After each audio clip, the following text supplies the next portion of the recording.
بسم اللہ الرحمن الرحیم۔ السلام علیکم لسنرز، آج کا بیان ہے کان میں اذان۔ تو چلیے بیان سنتے ہیں۔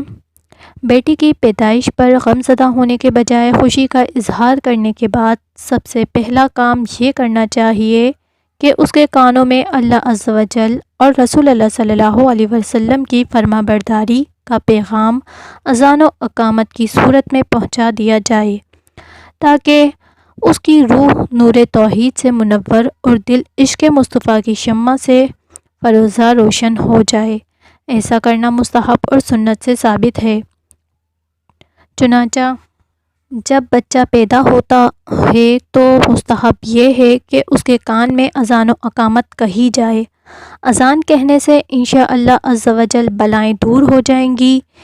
امام عالی مقام حضرت سیدنا امام حسین ابن علی رضی اللہ تعالی عنہ سے روایت ہے کہ سرکار والد برہم بے کسوں کے مددگار صلی اللہ علیہ وسلم کا فرمان عالی شان ہے، جس شخص کے ہاں بچہ پیدا ہو اس کے دائیں کان میں اذان اور بائیں کان میں اقامت کہی جائے تو بچہ الصبیان سے محفوظ رہے گا۔